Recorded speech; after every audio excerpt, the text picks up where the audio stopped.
वो धुंधली जैसा होता है। जैसे मान लो अभी धुंधली कह दे कि रात हो रही है, तो आपको मानना पड़ेगा कि रात हो रही है, नहीं तो तब तक लड़ती रहेगी जब तक रात ना हो जाए, तब तो मानोगे रात है। ऐसी थी। फल उसको दिया तो उसके मन में बात बैठ गई कि अब मैं फल कैसे भी करके नहीं खाऊंगी।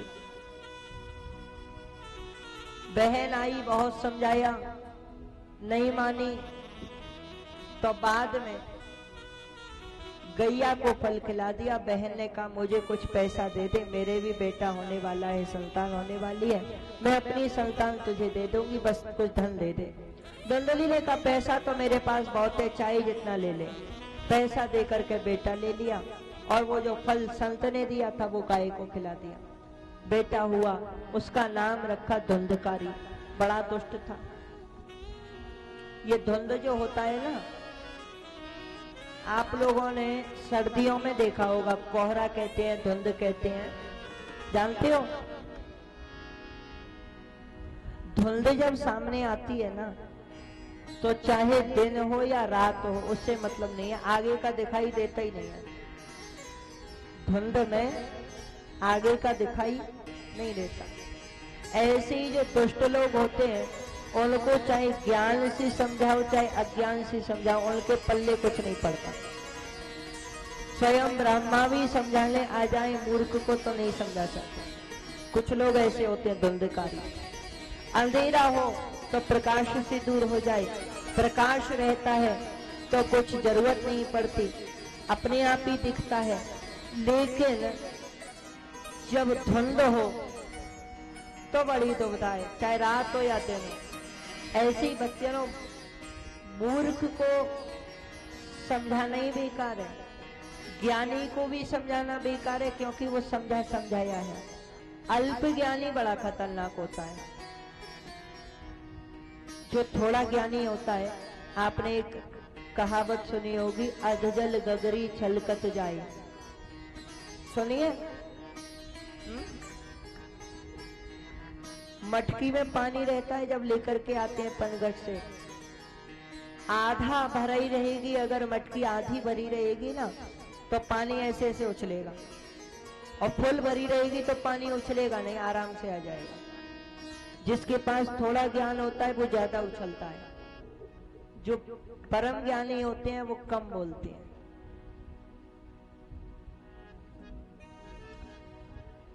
तो अल्प ज्ञानी उसको कहते हैं, जैसे मान लीजिए आपको कोई चीज पता है, किसी विषय में ज्ञान है, किसी भी फील्ड में, आप जिस किसी भी फील्ड के हैं, जिस किसी भी क्षेत्र के हैं, चाहे आप व्यापार के क्षेत्र में हो, चाहे आप आध्यात्मिक क्षेत्र में हो, चाहे आप राजनीतिक क्षेत्र में हो, चाहे आप किसी कला संगीत के क्षेत्र में हो, या खेल के क्षेत्र में हो, या विज्ञान के क्षेत्र में हो, जिसने ये मान लिया कि इट्स एनफ, बस इतना ही काफी है, मुझे जो पता है उससे बढ़कर कुछ नहीं, उसी को अल्पज्ञानी कहते हैं। क्योंकि ज्ञान की कोई सीमा नहीं होती है। एक बार श्री नारद जी को अहंकार हो गया कि मैं तो बड़ा ज्ञानी हूं, मुझे तो दुनिया का सारा ज्ञान है। तो ज्ञान के अभिमान को लेके ब्रह्मा जी के पास गए, पिताजी को प्रणाम किया, पूछा बेटा क्या बात है? बोले पिताजी मुझे लगता है कि संसार में मेरे बराबर कोई ज्ञानी नहीं है, आप बताइए क्या मैं सबसे बड़ा ज्ञानी हूं? ब्रह्मा जी ने कहा तुम ऐसे नहीं समझोगे, आओ मेरे साथ चलो। समुद्र किनारे ले गए। बेटा ये देख रहे हो? नारद जी बोले हाँ। ऐसे चुल्लू भर पानी उठाया, अंजलि में हाथ में जल लिया ब्रह्मा जी ने, और यूं गिरा दिया। गिरा करके फिर लास्ट में एक बूंद रह गई हाथ में, उसको गिराते हुए बोले बेटा नारद ये बूंद देख रहे हो पानी की? बोले हाँ जी पिताजी। बोले ये बूंद जितना ज्ञान तो मुझ में है, जितनी बड़ी ये बूंद है उतना ज्ञान मुझे है, और तुमको मैंने बनाया है, तुम्हारा पिता मैं हूं, तुम्हारा गुरु मैं हूं, तुम्हारे पास जो कुछ है मेरी कृपा से है, अब तुम सोच लो कितना होगा। और ये ज्ञान का सागर है। एक बूंद पाके अगर किसी को अभिमान हो जाए, तब नारद जी का सारा अहंकार दूर हो गया, चरणों में गिर गए, पिताजी गलती हो गई। तो भक्तजनों, जब नारद जी जैसे महापुरुषों का और ब्रह्मा जी जो सृष्टिकर्ता का ये हाल है, तो हम और आप तो साधारण मनुष्य हैं। कितना भी ज्ञान मिल जाए, कितने भी आप परिपक्व हो जाएं, किसी भी विषय में योग्य हो जाएं, कभी ये मत सोचना कि बस इसके बाद कुछ नहीं है, मैंने जो बोला, मैंने जो सोचा, मैंने जो कहा, इसके बाद कुछ नहीं है। अरे बहुत कुछ है, तुम्हें पता नहीं तो इसका मतलब ये नहीं कि कुछ नहीं। पर्दा लग गया, उसके बाद क्या है, अगर आपको नहीं पता तो आप ये मत कहिए इसके बाद कुछ नहीं है। अरे कुछ ना कुछ तो है, भले ही पता ना हो। तो ये धुंधकारी ऐसे ही होते हैं। धुंधकारी बड़ा दुष्ट था। जो अल्प ज्ञानी होता है उसकी एक पहचान और है कि वो दूसरों को कष्ट देता है, दूसरों को दुख देता है। धुंधकारी दूसरों की तो बात छोड़ो, अपने माता पिता को ही कष्ट दिया करता था। एक बार पिताजी से धन मांगा, पिताजी मुझे पैसा दो। क्रोधित होकर के आत्मदेव ने कहा, बेटा मेरा सारा पैसा तो तूने लुटा दिया, बर्बाद कर दिया, मित्रों में, यारों में, दोस्तों में सब तूने खराब कर दिया, अब कहता है पैसा दो। अरे मेरे पास कोई फैक्ट्री लग रही है क्या रोज रोज पैसा दो, कहां से लाके दो? अरे बोला कहीं से लाके दो। पिता का कर्तव्य क्या होता है? संतान का पालन पोषण करना।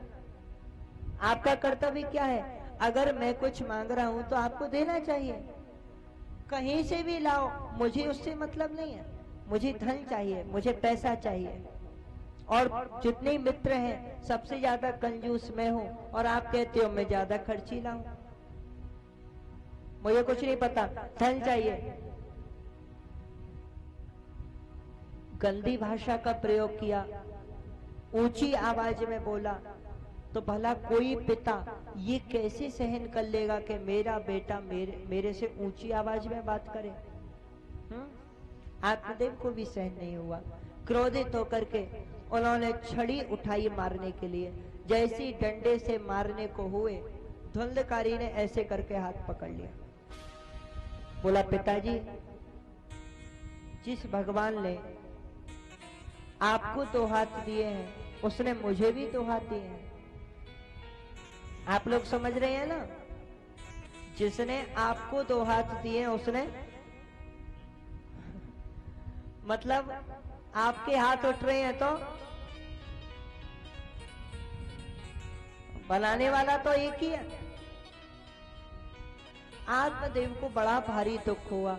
अरे जिस बेटे के लिए मैंने इतनी मेहनत करी, जिसके लिए मैं मरने जा रहा था, आत्महत्या करने जा रहा था, वो आज ये कह रहा है कि भगवान ने मुझे भी 2 हाथ दिए। ऐसी आजकल के धुंधकारी अपने माँ बाप से कहते हैं, तुमने मेरे लिए किया क्या है? कोई एहसान कर दिया? अरे हर माँ बाप अपने बच्चों को खिलाते पिलाते हैं, तुमने खिला पिला दिया तो क्या कर दिया? हर माँ बाप अपने बच्चों का पालन पोषण करते हैं, सुख सुविधा देते हैं, तुमने दे दी तो कौन सी बड़ी बात कर दी? ये नहीं पता कि किस प्रकार से दे। भक्तों, माता पिता कैसे पेट काट करके अपने बच्चे का पालन करें, अपनी इच्छाओं को छोड़ करके बच्चों की इच्छा पूर्ण करें, और उसके बाद बच्चा ये कह दे कि तुमने मेरे लिए क्या किया, तो उनका तो जीवन ही व्यर्थ हो गया। जीवन भर की मानो सारी कमाई, सारी मेहनत, सारी इज्जत एक ही बार में बच्चे गवा देते हैं। उन माँ बाप के हृदय पे क्या ठेस पहुंचती होगी। आत्मदेव को इतना दुख हुआ, आंखों से आंसू आ गए, रोने लगे। क्या करूं, क्या ना करूं, अब इस संसार में तो नहीं रहना, अब तो जो हो जाए। अपने बड़े वो छोटे बेटे ज्ञानी गोकर्ण ज्ञानी के पास गए, बेटा क्या करूं? बोले, पिताजी संन्यास ले लो, वन में चले जाओ, जंगल में जाके भगवान का भजन करो, संसार में कोई सार नहीं है। जंगल में जाके भगवत प्राप्ति करी। इधर भक्तियों धुंधली जो उसकी पत्नी थी, धुंधकारी की माँ थी, आत्महत्या करके मर गई। गोकर्ण जी तीर्थ यात्रा को चले गए। इसने 5 वैश्याओं को पाल लिया। वैश्याएं धन की लोभी होती हैं। ये धन की लोभ में वैश्याओं ने इससे कहा हमें पैसा चाहिए, हमें धन चाहिए। राज खजाने में से चोरी कर लाया। वैश्याओं ने सोचा रे राम, राज खजाने से चोरी करिए, आज नहीं कल पता तो चलेगा ही, और जैसे ही पता चलेगा इसके साथ साथ हम भी मरेंगी। अरे हम क्यों मरे, इसी को क्यों ना मार दे पहले ही। जैसी आया आज धुंधकारी बाहर से, उसको शराब पिलाई खूब चकाचक, नशे में पड़ गया। खटिया से बांध करके रस्सी से बांधा, 2 इस तरफ से खींचे, 2 इस तरफ से खींचे, एक बीच में गला घोंटने में लग रही है। प्रभु महाराज मांसाहारी, उसमें बड़ी शक्ति थी। वो उठने लगा, जैसे जीवित होने लगा, वैश्याओं को चिंता हुई अगर ये कहीं उठ गया तो हम 5 को ठिकाने लगा देगा। क्या करें? जलते हुए अंगारे, लाल लाल लकड़ी, बिल्कुल लाल अंगारे ला करके उसके मुंह में ठूस दी। बेचारा तड़प तड़प के मर गया। वैश्या तो धन लेके भाग गई, ये लेकिन मर के प्रेत बन गया। गोकर्ण जी एक बार जब तीर्थ यात्रा से आए तो प्रेत रूप में सामने प्रकट हुआ। प्रेत की ये विशेषता होती है, ये ज्यादा देर तक एक रूप में नहीं रह सकता। तो कभी ये मेढ़ा बन जाता, कभी हाथी बन जाता, कभी राजा बन जाता, कभी आग बन जाता, कभी कुछ बन जाता। गोकर्ण जी घबराए नहीं। भक्त लोग कभी डरते नहीं है भूत प्रेतों से।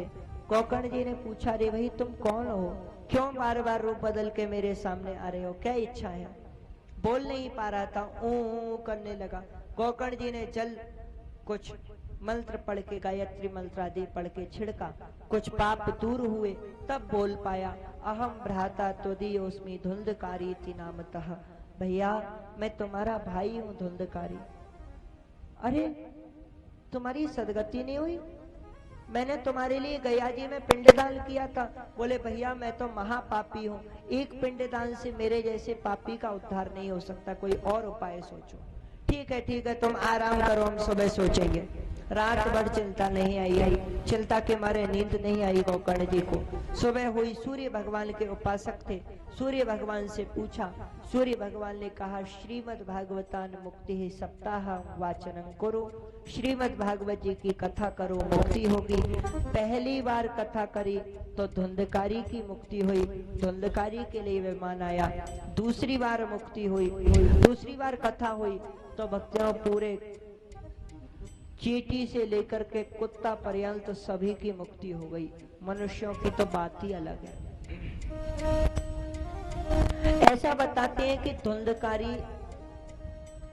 एक 7 गांठ के बांस में आके बैठ गया था। प्रेम से बोलो जय श्री राधे। ऐसे बोलोगे? अरे ना एक जोर लगा के बोल दो, जय श्री राधे। बताते हैं धुंधकारी एक 7 गांठ की बांस में आकर के बैठ गया था। तो आजकल कहीं कहीं गांव वाले लोग ऐसे पगला जाते हैं, हम कहीं कहीं कथा करने जाते हैं तो कहते हैं महाराज जी 7 गांठ का बांस कहाँ है? 2-4 जगह हमारे साथ ऐसा हो चुका है। महाराज जी वो 7 गांठ का बांस नहीं लगवाया आपने कथा में? हमने कहा भैया कहाँ लिख रहा है ऐसा लगवा? बोले वो धुंधकारी के लिए। अरे भैया संयोग से मिल गया था, उसको परंपरा नहीं बना लेना चाहिए कि 7 गांठ का बांस होना चाहिए। एक गांव में तो हमको कहना पड़ा, हमने कहा भैया 7 गांठ का बांस तो हम मंगवा लें, पहले ये बताओ तुम में से धुंधकारी कौन है? हम तो गोकर्ण बनने भी तैयार हो जाएंगे, पहले बताओ तो धुंधकारी कौन है तुम में से ऐसा पापी। तब ये ऐसी अंधी परंपराएं आजकल लोगों ने बहुत चला रखी हैं, गाँव में ज्यादा चलती हैं। तो अब सप्ताह श्रवण की विधि बताई है भक्तों, सबसे बढ़िया विधि है। आप लोग कल से कथा सुनने जब आएंगे, भाव से सुनना, प्रेम से सुनना, विश्वास के साथ सुनना, श्रद्धा के साथ सुनना। विश्वास आपका पूरा होना चाहिए, जितना विश्वास होगा उतना ही आपको फल मिलेगा। सप्ताह श्रवण विधि बता करके महात्म्य विश्राम किया है। आइए प्रथम स्कंद आज प्रारंभ कर देते हैं। पहला श्लोक का उच्चारण करके कथा को विश्राम करेंगे। जन्माद्यस्य यतोऽन्वयादितरतश्चार्थे स्वभिज्ञः स्वराट् तेने ब्रह्म हृदय आदि कवये मुह्यन्ति यत्सूरयः तेजो वारि मृदांग यथा विनिमयो यत्र त्रिसर्गो मृषा धाम्ना स्वेन सदा निरस्तकुहिकं सत्यम परम धीमहि। परम सत्य भगवान के चरणों में प्रणाम करते हुए आज की कथा को विश्राम देते हैं। देखिए, कथा का समय आप लोग ध्यान रखेंगे। कल से कथा का समय 4 बजे से जितना आप लोग सुनना चाहें तब तक रहेगा, ठीक है? कि 3 बजे से आ जाओगे धूप में? बोलो, आप लोग बोलो भाई श्रोताओं। 3 बजे से, 4 बजे से, 2 बजे से, 1 बजे से, 5 बजे से, 10 बजे से, बताओ कितने बजे से? 3 आ जाओगे 3 बजे? भैया बर्तना वारो बताओ। अच्छा, जो 3 बजे नहीं आ सकते हैं वो हाथ उठा दें। जो 3 बजे नहीं आ सकते हैं ऐसे सज्जन हाथ उठा दें। ऐसे कोई नहीं है तो ठीक है, कल 3 बजे से कथा प्रारंभ होगी। आप लोग कोशिश कीजिएगा 2:45 तक आने का प्रयास कीजिएगा ताकि हमारे श्री धाम वृंदावन से पधारे हुए संगीताचार्यगण आपको सुंदर सुंदर भजन का आनंद दे सके। 2 मिनट एक बड़ा सुंदर भाव गा करके मन बस गयो आनंद किशोर, हमें अब जाना नहीं कहीं और, बसा लो वृंदावन में। कुछ भी बना दो, अपने कृष्ण कन्हैया लाल से प्रार्थना करते हैं भजन के माध्यम से, उसके बाद आरती होगी। जय जय। आप सबको बड़ी चकाचक तालियां भी बजानी है। कल से माइक भी थोड़ा और ठीक हो जाएगा। आज तो बड़ा गड़बड़ है, गला थोड़ा सा बैठ गया है माइक के चक्कर में। कल से माइक भी और चकाचक होगा, तो इसलिए आइए एक बड़ा सुंदर भाव गाते हैं, बड़े प्रेम के साथ ताली बजाते हैं।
रखना होवे, रखना होवे, रखना होवे, रखना होवे, रखना होवे, रखना होवे, रखना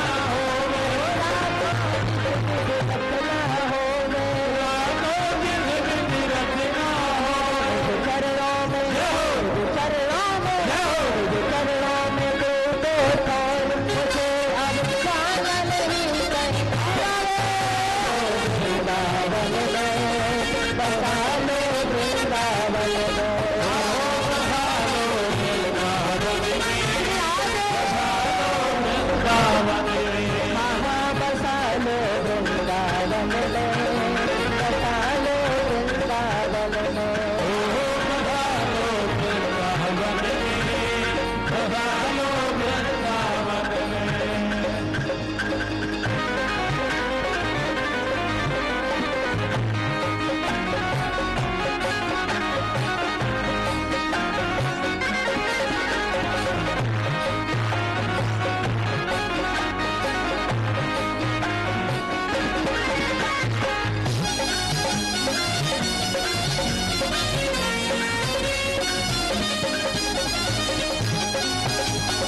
कर सेवा करेंगे, जाकर बन के पूजा करेंगे, आकर बल कर सेवा करेंगे, पूजा करेंगे, सेवा करेंगे।